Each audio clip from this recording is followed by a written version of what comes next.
good seeds, church, and you got some good stuff coming your way.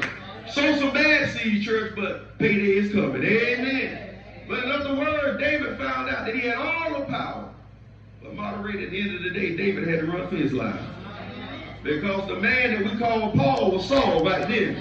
Saul ran him all up and down gutters, all up and down highways from country to country. King David never thought he had to stoop so low that he had to live in the gutter.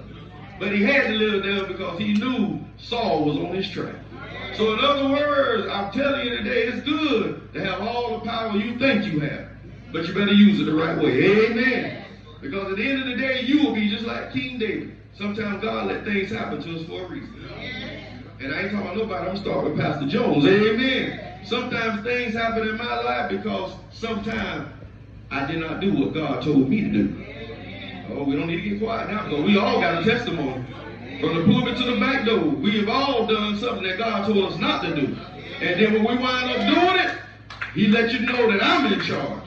You ain't got no power, but I got all the power. And he got a way to make you wring your hands and cry.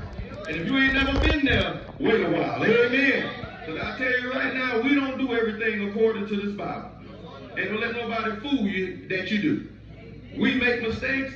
We say stuff sometimes we know we don't need to say. And we act ways sometimes we know we don't need to act. But the Bible told me that I'm still in the flesh. And the Bible told me that this thing that we deal with is a daily transition and a daily process. In other words, grace is a daily process. No matter how many years you've been preaching, teaching, or whatever, you will still make mistakes. And if anybody tell you won't, they tell you something that ain't right. But at the end of the day, I found out that even when we make mistakes, God will punish us. Why he punishes us? Because he loves us. It says because I care. That's why I got to sometimes punish you. Amen. You wonder why things happen in your life? Think about maybe you did something God told you not to do. And maybe you did do something he told you to do. Have y'all ever thought about that? Sometimes he said go visit Brother Ron. But I decided not to. Then when some troubles come in my life, I got to go back. Wait a minute. He told me to go visit Brother Ron. But you'll find out when you do exactly what God told you to do, them troubles have a way of just easing right on the way. But once you do not do what God tell you to do, trouble's going to be lingering right there at your door. Amen. Every day, I know will not be a sunny day. But every day I get to see another day, it's a blessed day. Amen. Because that's a day I never seen before. What happened last Wednesday has nothing to do with Sunday. Amen. In other words, Sunday is a new day. Why do we take it for granted? I don't know. Why do we want to come in church and act like God ain't did nothing from us? Some of us, he done picked up off our sick beds. Some of us who was homeless, he gave you a roof over your head. Some of us didn't even have no food, he put food on your table. Some of us didn't even have a ride to drive and he blessed you with a ride. Some of you didn't even have nothing, but he gave you something.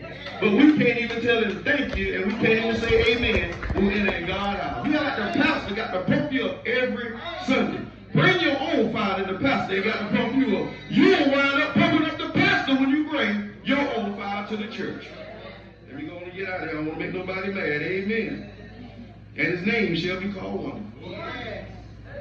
Let me tell you something. I got caught up with that word wonderful. When I met my first wife, I was saying she was wonderful. She was beautiful. She was this. Pastor White knows she was that. But at the end of the day, God said, I'm going to show you something with that wonderful woman. He said, I'm going to give you 2 years with her. He said, but when I finish with you, you're going to find out I'm wonderful. Amen. In other words, we serve a jealous God. You don't give nobody his title. Amen. And I don't learn now. I ain't telling nobody they're wonderful. Amen. I'll tell you, you're nice. But at the end of the day, I'm not going to say you're wonderful because I found out God got a way of getting your attention. Let me tell you something, people. When you put material stuff before God, when you put people before God, when you put anything before God, God got a way of letting you know who's in charge. And if you proclaim you love him, he going to show you just how much he loves you. Amen. Sometimes, people, you got to fall in order to really understand what you're going through. If you've never been there, Pastor Jones has been there. But what I love about this man that we call Wonderful, he'll reach way down and pick you up. This man that we call Wonderful, no matter what you're going through, he's there right by your side. Amen. I can call, we call them family and friends. They're not always there. But when I call on Wonderful, He's always there. And what I love about Wonderful, he's there on time. Amen. May not come when we want him to come, but he will be there right on time. Why are we quiet this morning? Because we're talking about Wonderful. We should be jumping because guess what? Today you wasn't blessed. You weren't even promised to be him. But we still don't want to give him no praise.